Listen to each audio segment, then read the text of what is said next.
Ladies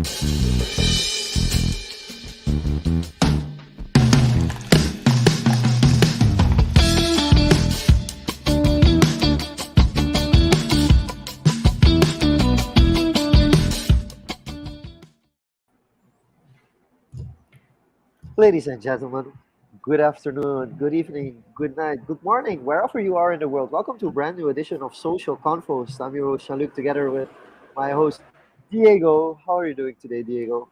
I am doing great. And speaking of a great new week, it's almost the end of the first quarter of 2023. That went by in a blink of an eye. Yeah, thanks for More. confronting me with that.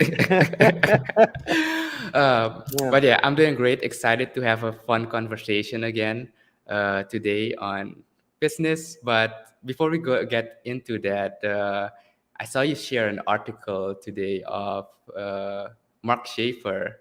He came here at a conference last year during social media conference, and he shared his experience in Suriname. And I read it thoroughly today, and quite an interesting take, quite some humor in it too, confusing an alligator with a cayman. So there was some fun tidbits. So I That do one did recommend look if like an alligator. I can understand why he thought it was an alligator because it, uh, it was big. definitely an interesting take on Suriname. If you haven't read the article yet, we'll share it later on. But yeah, so coming back to today, today we're going to talk a bit more about a little fun topic. We love to talk about entrepreneurship, business, and we're going to take it a step further today with our guest for today.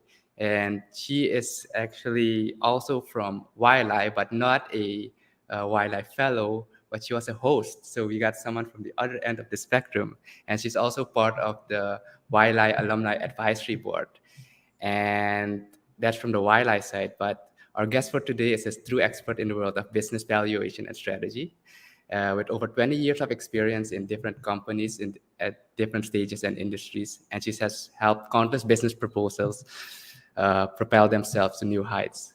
She's the founder of Spark Patient Consulting, My Jeepney Stop, and Emporium. And she's also served many different leadership positions in nonprofit organizations. So please help me welcome up to the stage Cristina Espiritu. Hi. Cristina, hi. Hi, guys. How are you doing? Hi, Hi, Christina. I am good. I'm good. Thank you. So I'm You glad to look be here. have a cozy setting there, and Oh, to kick us off, actually, so I was doing some research on where you're from. You already mentioned you're from the Philippines originally, but there's another fact that I saw in your bio. You have quite an interest in the number 420. And oh, I, I'm curious to the relationship of the number 420 and cannabis. Can you tell us more about that? sure. Well, well, I guess my first question is, does it have the same relationship in Suriname versus in the U.S.? Oh, yes, totally. It It's does. the same Okay. thing. Yeah, yeah, yeah. Yeah. So apparently it became a holiday based on, like, I think they said that it was a group of friends who basically decided to make 420 a holiday, like April 20th, right? So now every time there's April 20th here, they actually do have a lot of celebrations. And I don't know if it's the same thing in Suriname, but you can find so many different celebrations, like in different, even in states where cannabis is not legal, they still find a way to celebrate it. So, but yeah, so I was involved in cannabis for quite a bit before the pandemic. But my biggest involvement was that I actually worked in the edibles industry, and so what I did was I connected chefs, cannabis chefs, to people who wanted to do dinners that have cannabis infused food in them. So what I did was that I had a website called 420 Foodie Club, and then we just did a lot of dinners and a lot of events, just connecting chefs and edible makers to people who want to consume them safely. So so that's one thing that people Wow, don't how know about me. interesting. Yeah. So, okay, but just like with cannabis and like the health functions of it, was there a connection that that it was also focusing on healthier food, or is it more from a relaxation perspective that people would like kind of combine the two? You know what? It really depends. So before in the beginning, so basically, as you said, you can either do it for pleasure, right, more recreational, or you do it for medicinal purposes. So we've actually worked with both. So on the recreational side, obviously, we have the dinners where if people wanted to enjoy, it's kind of the same thing as having a glass of wine or having a cocktail, except it doesn't give you a hangover after. That's what I always say. Maybe a different kind of hangover, but I think it's a much more pleasant hangover, right? So we have that on the recreational side. And then on the medicinal side, we actually work with a lot of seniors and a lot of people who have chronic illnesses. And then we help them through educational seminars. And for some of them, we had gone to the dispensaries with them as well. So we had people who had gone to the dispensaries with elderly folks and trying to find the best one for them.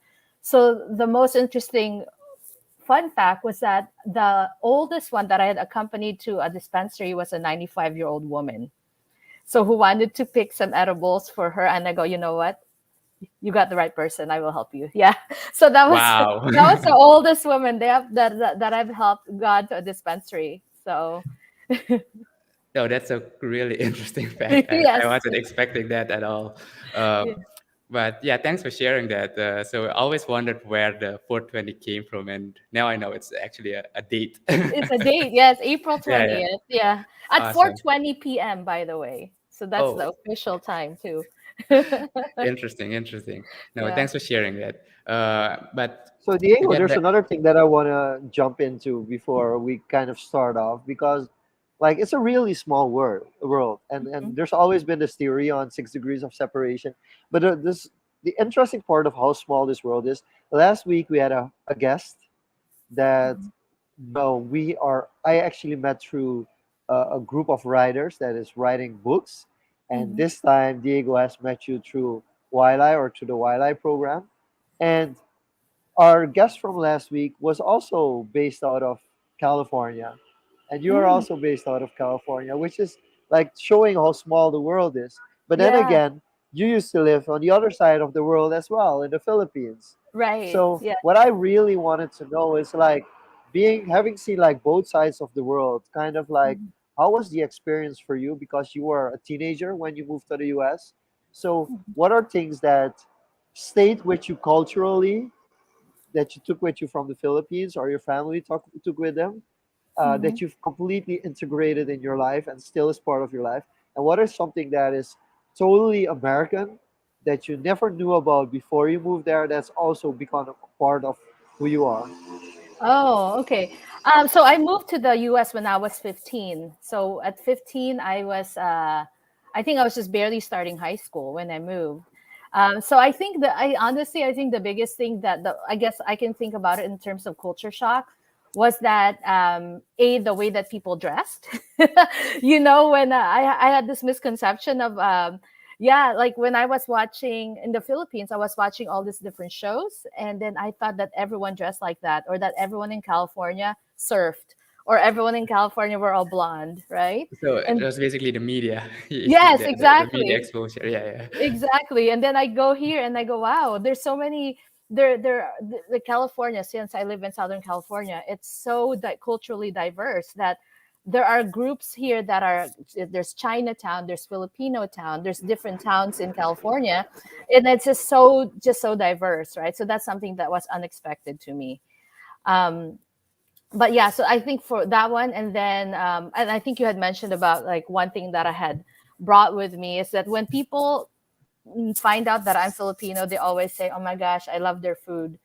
Like, can you Mm, cook anything?" So it's always food related, right? So which is funny because culture is a lot of it evolves around food. yeah, So food brings a lot of people together, and I think if I'm not mistaken, Filipinos love sweets, right? Because when I was studying abroad, I had some Filipino friends, and they were always stuffing us with sweets and stuff. oh yes, yes, we love to feed people. So that's our love language. So Right. yeah. No, we have a diverse set of food here as well. Mm. But on the flip side, from Chanduk's question, is there anything American that you've kind of adopted for yourself as well? Oh, yeah. So I guess just a quick story. So when I first came here, I mean, I knew English, but not as well, right? So one the way that I learned English was watching TV shows. So a lot of stuff, for example, Saved by the Bell. I don't know if that's something that you know. So Saved by the Bell It's was a the thing I classic. watched. Yes, and so so I remembered adopting a lot of the a lot of the lingo, right? Because I go, oh no, this is probably how how kids here in America talk, right? And so of course I kind of missed on some of them. I'm like, oh, I guess they don't use that lingo anymore because I was watching Saved by the Bell that was probably like 5 or 10 years older than yeah. So Yeah, but the yeah, older episodes with the older slang. Yes. yes, exactly. But yeah, I think it's and aside from California, California is very multicultural. But I also lived in Pennsylvania. So Pennsylvania was where I went to law school and business school. And so even Pennsylvania and California are just two very different cultures. So even that was an adjustment. So I think because the US is so big that there are just so many different cultures in between the East Coast and the West Coast.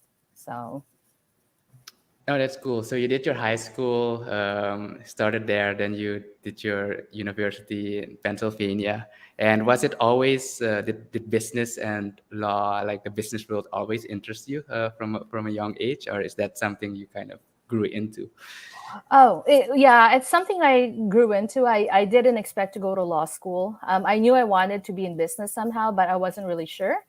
But I know I wanted to be in a business where it's multicultural, and then I get to meet different kinds of people.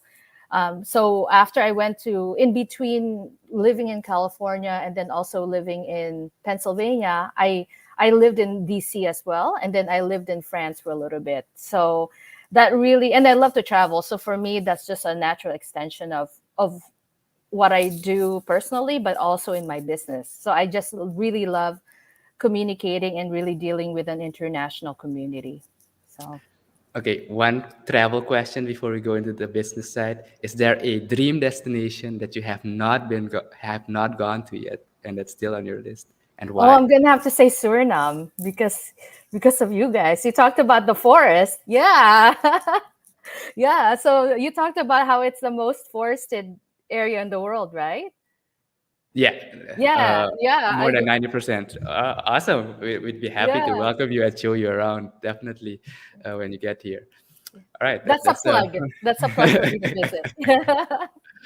uh, No, so awesome. I do want to ask the question because I noticed and within your business, the multiculturality is very important. You even say like my jeepney stop. That's a multicultural marketing agency. That's also one Mhm. of your businesses, and it clearly you focus on the multicultural aspect as well. How where did that passion come from to say like, hey, I think that's a very underrated part and underrated aspect when you talk about business to understand the different cultures. So how did that become a big part of your focus for business?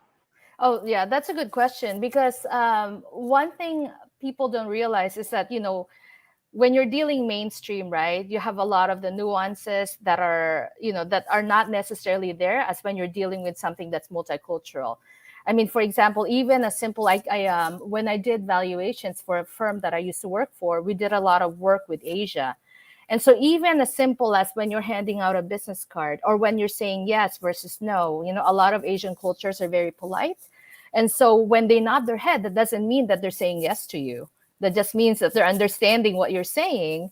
And so I think one thing that really captured me is that there's just this little nuances that can either make or break your business if you don't know, or if you do or do not know how to interpret it, right? So I think it's just very important to have that dimension. Yeah, it's an extra layer of communication, right? And depending on the counterparty, as you said, a yes can mean a no in Oh a yes. different culture. So Oh yes. Yep. we, I've gotten trouble before because I said, "Oh, the deal is done," right? Because you're nodding your head, and then yeah, they said, "No." you just opened negotiations. But before Yeah. going into negotiations, so business is very broad, right? And when people go into business at the university, it's usually, management, marketing, operations, logistics, but valuation is something you don't see much. So could you break down what business valuation means and how businesses should think about valuation? Sure. So basically, I always say that valuation is more of an art than it is a science. Because it's not something like where it's even accounting, right? When you say, oh, accounting is so black and white, but even then there are nuances that you can do to accounting, but valuation is even more so. There's a lot of gray areas, and the reason why I like it is because it's similar to the law, where you can basically argue your case, right? And it's all about creating a story. So for example, if you're like, I deal a lot with companies that are trying to buy or sell something, right? A company, an entity, a subsidiary. And so if they're trying to sell themselves with valuation, it's not like you have the numbers, but then you have to have a story to back it up. Why did the revenues increase? Oh, it's because in the future they're gonna have all these new customers. Why are they gonna have these new customers? Oh, it's because of this. So it's a lot of times that you have to be a bit of a storyteller, but you have to do it in numbers. And so in with the numbers, you have to do the applicate, you have to apply them, right? And then you have to describe them. So I think that for me, that was the biggest draw with doing valuations. It's because I can literally argue my point, right? So there's usually a range of numbers, but I can say, okay, I think this is going to be worth X amount versus this amount based on the story, a reasonable story I tell them. So I think it's very fascinating. Yeah. Have you ever gotten into a situation where um, you're telling this story and kind of a few years go by and then the story doesn't line up and Oh, yeah. it doesn't meet, I'd say, the buyers or the investors expectation? How do you deal with that in the negotiation process and also the aftercare process, I'd say? Sure. So basically, when you do a valuation, it's at a point in time, right? So let's say I'm doing a valuation let's say, as of December of last year, right? So then basically all the assumptions and all these factors that you're looking at would be as of that point in time. How was the market at that time? How was the industry? How was the economy? And so you can say that, hey, you know what? At that point, maybe my historicals indicate that I'm going to go X amount, or I'm going to go this amount, or this trajectory, but no one knows the future, right? So then you can just basically put numbers down as reasonable as you can, and then you put a little bit of indication or factor to calculate the risk. But other than that, you have to calculate it at a point in time. But to answer your question, I've had valuations where, because I've done valuations that are after the fact. So for SEC, with Securities and Exchange Commission, they have to file something once they've acquired a company. So let's say they acquired a company for $1 million, but then acquired it 2 years ago. So now I'm doing the valuation and trying to see if they've actually acquired it for the right amount. And I would say about maybe 60% of the time they've overpaid, right? So they've overpaid, and now I have to justify, perhaps, or not justify, like why you know, how they arrived at that value. And if they don't, then they have to explain why. Yeah, because then the story was different at that time based on the valuation. So looking with a fresh pair of glasses or having more context, the whole valuation changes. So, Yes, so exactly. how much is the valuation when you do a valuation for us to have a better understanding? How much of it is the financial statements and the year reports, and how much are other factors involved that influence kind of the valuation as well? Oh, yeah. So basically, when you do evaluation, there are three basic methods, but one of them is called the income approach, where you essentially look at the historicals and then you look at the projections.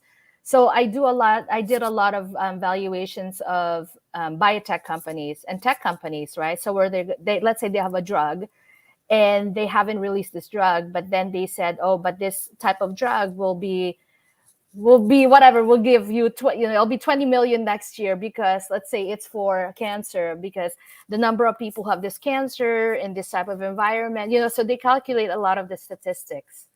Right. So that one requires a lot of, as you said, factors beyond the financials. But then in a normal valuation, we do look at what the historicals are and then what they project in the future. So it really depends on the type of company. Because even the same thing with cannabis, like I valued a lot of cannabis companies where, cannabis is still right now such a pretty risky and then like it's still a slightly new industry. But when I was valuing it 5 or 7 years ago, it was even more so. So you can't look at financials, right? So a lot of times that we looked at the regulations per state, because that's what really dictates what they're going to make in the future, even if they get a license. So it really depends on the industry, so to answer your question. Yeah, industry and state can have a big impact on the way things go. And navigating back to, let's say, 3 years ago during the pandemic when COVID Hmm. started, like this shifted a lot of things for businesses. Like Yes. a lot of tech companies saw a significant rise in their valuations as companies like Zoom, because people started to flood Yeah. to remote work and remote sessions, etc. Other companies in the tourism and more the logistics sides kind of uh, dropped down considerably. How did you navigate through that time during that crisis with valuing businesses, and how did you, yeah, help them stay afloat, think afloat? Yeah. So actually, so first to answer your question, I want to give you a bigger context is that valuation basically valuation stayed the same, except the purpose of the valuation is now different. So before that, I was doing valuations more for for companies that were acquired, right? So like a lot of industries are very acquisitive. But then after, even like maybe 21 and 22, this is going to be sad, a lot of the valuations I'm doing are for divorce cases. So because a lot of companies are either, well, divorce cases are selling. They're either selling their company or they're getting divorced, and then they have a company that they have together. So then they have to value it for a divorce proceeding. So S- like family companies in that sense, am I getting that right? yes, yeah. Oh, So okay. yeah. Okay. Oh no, no. So let's say you have a company. Let's say you own an engineering company, but you and your wife you both own it, and now you're getting divorced, so now you have to value the business so you can split it 50-50. So then you need to know how much the value is. And so a lot of the purpose for the valuation for me has shifted to divorce cases, which is sad, but it happens. And then also people who are selling. So a lot of the companies that I valued in 2022 were restaurants, because they're the ones that were selling a lot here. So there was a shift in the type of companies that I acquired, that I was valuing, and then the purpose of the valuation also changed. And then based on that one, so if the industry, let's say it was restaurants, there were a lot of risk involved, so then the valuation was slightly different, the methodology, versus let's say Zoom or a logistics company, right? Let's say you're delivering, like like delivering for Amazon. I mean, your multiples here for a business like that have increased, because delivery has increased as well. It's quite funny that well, yeah, it's sad actually that you mentioned it, that a lot of companies file for divorce cases. But then again, when it makes me wonder when I guess people start their companies, because usually I'm not sure if this is the right term, but help me out here. I'm thinking about a prenup. I've heard this Oh, a word before. prenup. Yeah, yeah, Uh-huh. yeah. Yeah, it's a prenup. that Yeah, it's a that prenup. you Yeah. separate the assets from one side and the other side. So in case of a divorce, that doesn't happen. So do is it that bad that people actually go all in together and they hope for, you know, Oh, no, well, don't expect they don't Yeah, expect because the no, people go just to separate give ways. give an idea how weird it is. In the past uh-huh. years, we've seen Jeff Bezos Yep. break up and get a divorce. Yep. We've seen Bill Gates and Melinda Gates see a divorce, which is it's just really like, of course, it's also part of the media, the new media, and that things come out much more and they're much more out in the open. But when you mention that there are actually more settlements and divorce settlements now for valuation, it does make you think like, is there a broader picture that we're Uh-huh. missing out here or something? Oh, well, I'm not sure if there's a, you know what, I think now it's just more high profile, right? Because now you're seeing a lot more high profile picture people getting divorces. And then, Melinda, Jeff Bezos' wife. I don't know. I forgot how much she got, but she is now. No, even Melinda Gates. They're like, they have so much money that they're giving away. Like right now, I saw $250 million in grants, right, to like 250 entrepreneurs, right. So, but I guess the point is that I think the whole thing with splitting businesses have gotten more in the forefront now that you have this more high profile divorces, but it's been going on for years. Even if it's a small business, like let's say, and even if it's only, let's say, the husband or the wife that has the business, but here in the US you have to split the assets evenly, right? So then you still have to go and, let's say if you, and a lot of times, let's say you have a business and it's valued at 1 million, then you have to think about, okay, aside from splitting the business, what do you do with it? Do you decide to keep it? Does one person decide to keep it? Do you want to run it together? Do you want to sell it? Right. So then there's also that added complication. So I work with a few people as well, advisors, that once I value, they figure out, okay, well, what do I do next? Right. Um, what's the best method to go through this divorce and then split the business? So it's I very just out interesting. of curiosity, yeah, just out of curiosity, because in my personal situation, it doesn't matter because my wife and I arrange things differently. But Hmm.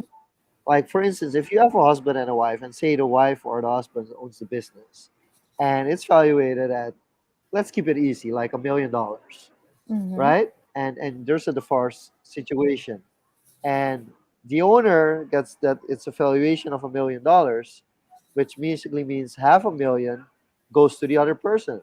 But Yeah. where does that money come from? Because it's a valuation. It's actually a business. It's not really like the money is physically there. That it's Yeah. not hard Yeah. assets and cash yet. Yes. So then that's after you do the valuation, you decide, so what do I do? Do you want to buy out the other person, right? And then do you want to buy them out? How do you buy them out? Do you take a loan? Do you give them, let's say it's 500,000, do you pay them in equal installments, right? So then you can pay them out of the proceeds or something like that. Not like, if you decide not to sell it, right? So that let's say you decide not to sell it. So now you have to, as you said, you have to find the 500,000 to pay the other spouse. Yeah. So you can either So get so so loans. Yeah.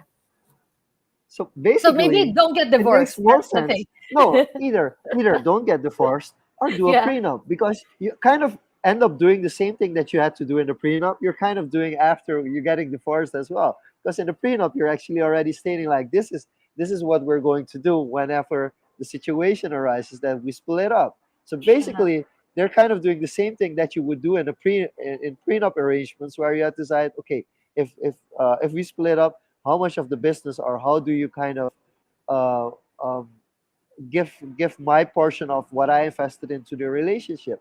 So I find it Ah, very funny that people don't take a prenup, but then they divorce, and they then actually have to discuss the things uh-huh. after the divorce that could have been in the prenup. So I think that's Oh, a I very see. interesting Yeah. perspective from my side. Well, two things, right? So first, in when people think that when you have let's say, okay, you say, oh, we're gonna have a prenup because you have money beforehand, right? You're like, oh, I don't want to give my money to my wife, so then let's have a prenup. So then when we get divorced, I don't want her to take half. But then what if you have the business after, right?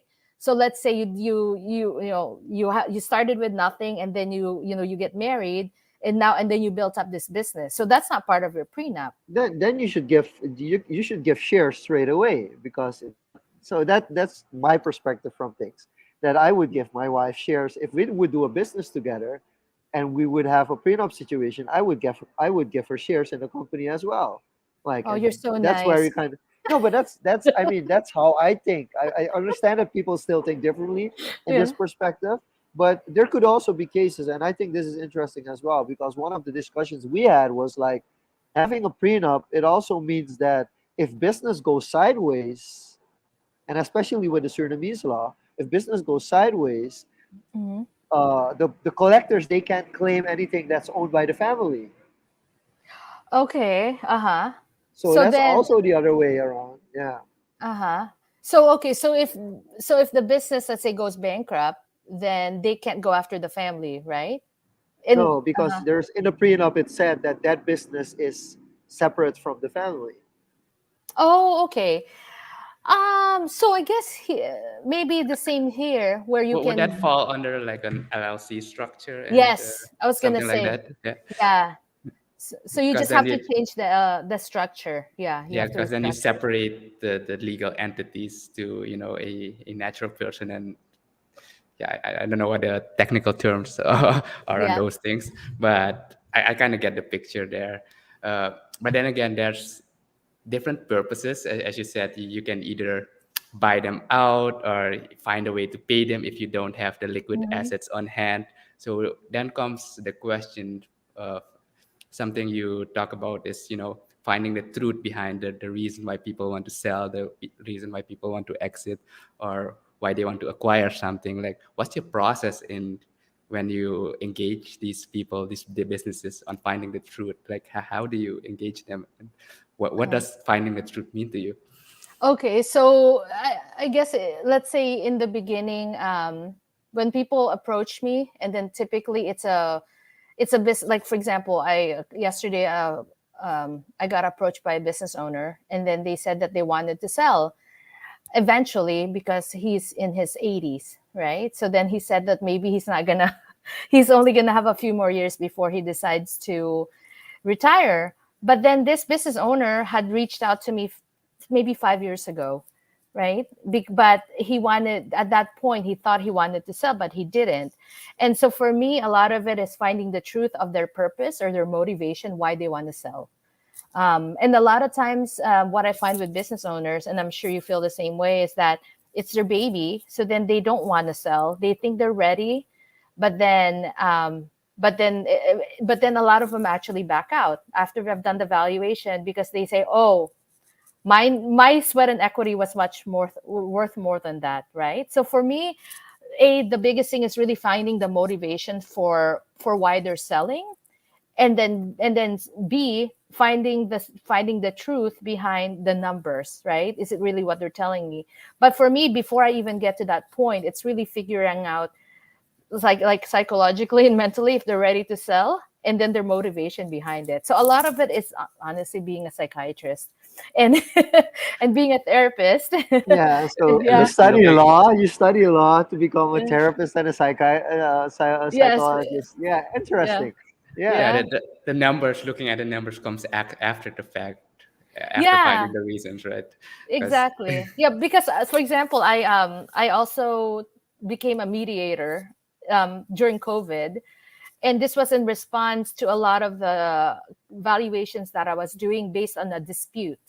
So, for example, divorce is a dispute, right? So I do valuation based on that, but then I also do valuation based on a shareholder. Let's say they have two shareholders and they're fighting and they want to split the business, so I do a valuation based on that. So a lot of the but yeah, aside from that, I have to act as a mediator and say, okay, in order for me to find the truth behind these numbers or behind the operations, I really need to dig deep about a lot of stuff first, that goes deeper than the numbers, honestly. So it's a lot of therapy work. I now understand the earlier statement you made. It's more of an art form than an actual science. Yes. Yeah. Yeah, And exactly. because you have to manage emotions, manage expectations, Yeah. um, deal with people, and make sure that both parties come out happier out of that situation. Yes, exactly. And I always say that like I just put on what's reasonable. I don't put something that's too high, too low. It's just what's reasonable based on what I find out, right? Because then a lot of times this is something that you have to file it with the IRS, right? Like with either with for taxes, or you file it with the Securities and Exchange Commission, or it may go to court. So the things that I do have to be supportable and reasonable. so how much of the idea to go into mediation is actually to prevent things going to court, to the court? Oh yeah, actually, a lot of it, because when they say about maybe 80% of cases that are filed settle, right? So it's a very high number. So not a lot of cases actually go to court. So as you said, like a lot of it is really kind of mediating the circumstance and the situation. So it doesn't have to go to that, because going to court is expensive, and a lot of times you're only going to court because, for me, because you feel like you're not being heard. And so when you're mediating, the biggest thing they tell us is you have to make sure that you hear both sides, or that they hear each other out, because a lot of times you can kind of mediate expectations and then prevent disputes if you just let people say what they need to say. So, Is there? So I've read the book. What's it called again? Negotiating like your life depends on it by Chris Voss, and he goes about negotiating, and his former FBI negotiator, and he talks about never settling for no, and oh, uh-huh. I'm not sure if you read the book or are familiar No, with it, no. but uh, at the core of it, so that's the surface level cover, to get your attention. But at the core of it, it comes down to listening and letting the counterparty feel heard and letting them realize it's not about persuasion. It's about actually letting them realize for themselves that that's something that they want. So are there specific techniques, or I'd say phrasing, that you use to help mediate parties when there's dispute, to get them to open up and share what's really bothering them, or making them find their own truth? Yeah. Um, so there are two things that I use. First, and admittedly, I hope no one I know is, hopefully, they don't take this, they don't take this to heart. But I've used some of these techniques when I'm dealing with relationships. So, for example, one of them is that people are uncomfortable with silence. So even if it's just a few seconds, and I always found this very interesting, is that if you, let's say if someone says something, right? Let's say you're trying to negotiate something, someone says something, and the other party hesitates for even 5 seconds. But 5 seconds seems like a lifetime, it sounds like it's 2 minutes. Inevitably, the other person will say something, like to even counteract the other person, right? So I always say, if you keep quiet, people will always say something first. Yeah. So that's like one of the biggest things that I learned. And with regards to phrasing, two things I always say is that, so when someone is talking, I just nod, and then I say, go on, and then people will just tell you whatever they need, whatever you need to know, right? But yeah, keeping quiet and saying that, and saying, for me, the biggest phrase is, I hear you, right? It's big, it's really big, because when I remember I was mediating for the courts here in Orange County, and there was a party, and they haven't seen each other in 4 years, and so now they're going to court for the first time. And literally I said, oh my god, this is going to be very hard, because they haven't seen each other in several months and several years. But the first thing is that the other party just said, you just don't listen to me. I just want to be heard. And I said, go ahead, tell her what you need to say. And then inevitably, like within 5 minutes, they say, okay, because they were settling for, I forget how much, maybe 10 or 15,000. And I said, well, tell her what you need to say. And after that, he goes, okay, well, you know what? That's all I need to say. That's it. I go, okay. So then they ended up dropping it. But yeah, but a lot of times, like, giving people the forum to just talk is big. So silence, and then saying, I It's hear you. insane. Yeah, but it's very Yeah, simple, it's very, insane. very Like simple. Yeah, to what lengths people would go to fight for just something really, really small. It's really Yeah, interesting. for being yeah, And heard. I have to, I'm there. Yeah, I have yeah. to laugh. There's a reason I'm laughing, because there's a promotional video about a match that's gonna happen between Manchester United, which is uh, one of the biggest football clubs, soccer clubs in the UK, and yeah. Wrexham, which is a club that has been taken over by two actors, and they wanted to promote because it's the first time that Wrexham is actually gonna play in the US. They're gonna play in uh, San Diego, and so they show this clip of the two actors, Rob McElhenney and Ryan Reynolds. And Ryan Oh, Reynolds, of course, yeah, the big superstar. They bought the right. club, the Welsh club, and they're going to play against Manchester United. And on the other side of the call is Sir Alex Ferguson, who is a sir in the UK, one of the Mm. most respected people in the business. And the two actors are talking to each other, saying like, "Listen, he's a master negotiator, so we have to pull off our A game." And they start the call with him, and they start talking to him and respecting him, and he doesn't respond, and they just lose their mind, and at a sudden they just say something, and they close off the call because they are so intimidated by him. And then after that, they show the story from his side, whereas somebody from his team walks in and asks like, "Hey, how did the call go?" And he just goes and says to her like, "Well, yeah, they were on mute, so I didn't hear anything." Yeah, no, that's funny. But yeah, so Yeah. people are just So that's uncomfortable. the, Yeah. the uncomfortables with silence is indeed, and I think with everything in relationships and Mhm. even with your friends, if it falls silent, somebody will be like, "I need to say something." Yes. Yep, Yeah. exactly. Yeah. But try it. I mean, but the thing is, I remember even 3 seconds of silence feels like a lifetime. So I'm a natural talker, so I have to like clip my I said, okay, give me I have to literally count. I go, okay, my God, has it only been 3 seconds? Right? Yeah. But it really works.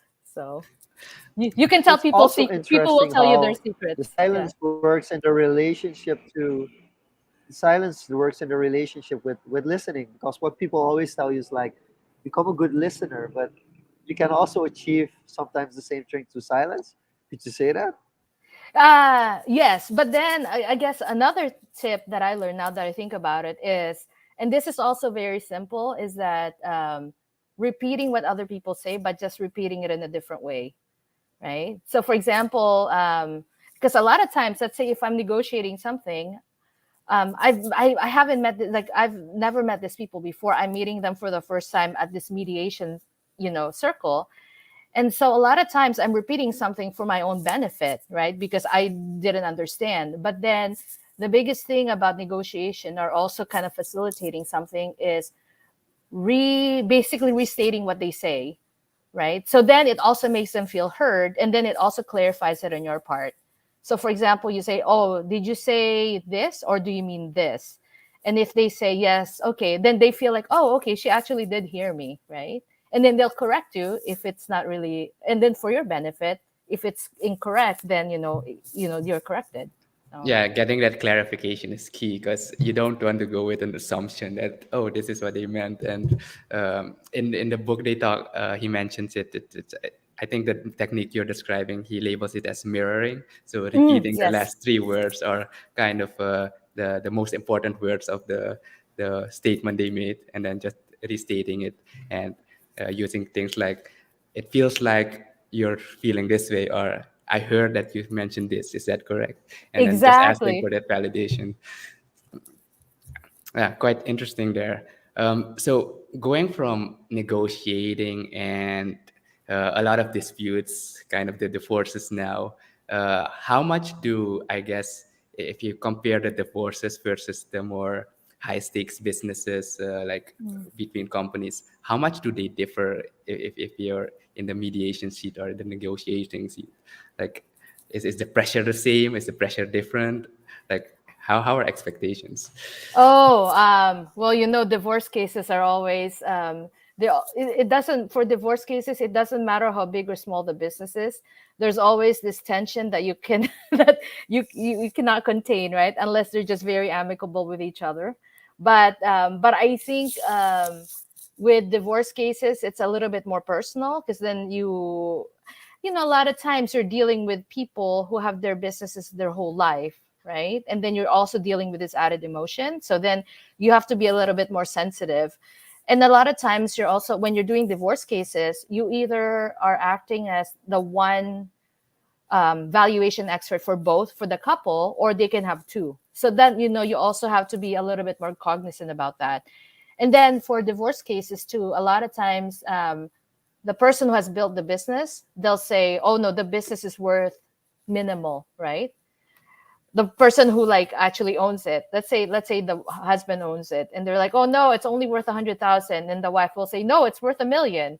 because obviously they want, when they split it, the wife or whoever, that other party wants to get as much as possible, whereas the other person's like, no, I don't want to pay that much. So you have that added complication, right, of kind of dealing with people's egos and emotions. But with regards to one that's a bit more, let's say it's more for corporate, you don't have that, you don't have that added emotion. Although the emotion is a little different. Sometimes, like when I'm dealing with that, where they're trying to sell their company, the emotion is more like, oh, how come my company is just worth this much, right? Yeah, So that, it's yeah. they feel like it's undervalued, whereas the actual, like if it's a small business, they're like, no, keep it as low as possible, like you mentioned. I can imagine Exactly. that Yeah. would play a role. Yeah. Yeah. Yeah. But emotions are a little bit different, but there's still emotions involved, unless it's just a very big company and then you're just dealing with something that they need to file. Let's say with, IRS is the Internal Revenue Service, right? For taxes. Let's say something like that. So Yeah. but you're talking about emotions now, which brings up another interesting question. You're based out of North America, the U.S., Mm-hmm. but you've also have experience with programs in entrepreneurial programs in Asia, in Europe, in Latin America. Mm-hmm. So, what are some similarities, things that are the same in business, like everywhere in the world, and what are things that are different in each continent? Oh, okay. So I think I think the one that's different is how people express themselves, right? So I'm going to make a generalization. So people in Latin America are obviously a bit more expressive than, let's say, someone from Japan or someone from China, right? So those are, I think, as I said before, nuances that you have to be, cultural differences and nuances that you have to take into account. So for example, if I'm naturally talkative but I'm talking to someone who is a bit more reserved, then I have to tone down, maybe like my demeanor, and even the way you dress, and even the things, like even the way you behave, to fit the culture, right? To make them more comfortable. Because when you make someone more comfortable, um, then they tend to tell you the truth, and they tend to tell you more things, right? So which helps when you're valuing something, then you're not blindsided. Because then a lot of times, as you said, when we go back, valuation is only half financials, and then half of them are other factors that you have to quantify, and you can't quantify that if people don't talk to you and talk to you truthfully, right? So I think that one is the same. That I think that's the big difference, that the cultural differences. And I think one thing is the same is, I think I'm going to tie it back to listening. Is at the end of the day, people just want to be heard. And so being nice to people, I think, like, it's universal, right? But yeah, I mean, I think just being a good person and being nice is something that it doesn't matter. It translates to, it translates throughout cultures. So. And to from going wide and zooming it back into California, you're based in California. A lot of startup culture there, entrepreneurship culture there, Mm-hmm. and a lot of these, especially tech startup, raise funds. They go to pre-seed rounds, and then they get these astronomical valuations without getting a product on the market yet. Uh-huh. So, what's your take on this hyper valuation of these tech startups? Like, do you think they're overvalued? Do you think they get money too easily? Like, what's your view on that? Yeah, well, first, what I want is, I want to be able to get one of those and get funding, like some random thing, right? Yeah, but like, in all honesty, though, it's kind of, because a lot of times valuation is also very emotional, right? And as I said, it's the story. It's a story behind it. Because I look at, for example, do you have something called Shark Tank? I'm sure you guys are familiar with something. Okay, so for example, like, I look at Shark Tank, and then some of the products, and I see some of the products that they have funded, and then I've looked at maybe years after that, and they never get off the ground. But it's really, for me, just that's why, if you're selling something, it's really important to tell the story, right?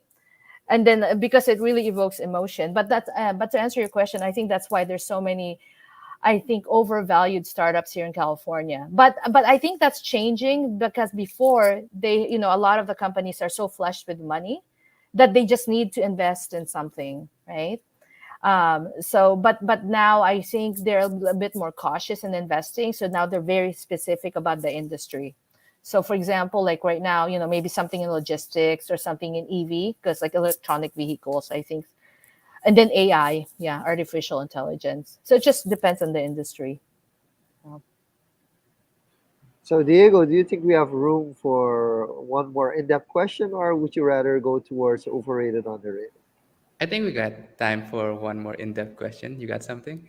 Yeah, so I was wondering because Christina, you work as well with uh, the Filipino businesses, and you Mm-hmm. actually have something which is quite kind of interesting. You set up a product showroom, like to present Philippine products to the world. Could you tell us a little bit more about that and the inspiration behind it? Sure. Yeah. So basically, it's called Emporium, and Emporium is the first, because we're private slash government partnership, where we're able to create a showroom at the Department of Trade and Industry office, which is part of the Consul General's office in LA. And so basically, what our goal is that there's so many good Philippine products, that especially ingredients and something with food, that they can't take over here because they don't have a place to show it.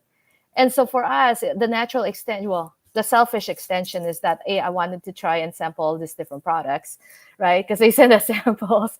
But B, it's also to showcase them and to have people actually touch and feel and experience it. Because a lot of times these are very small entrepreneurs where they maybe even just sell on Amazon.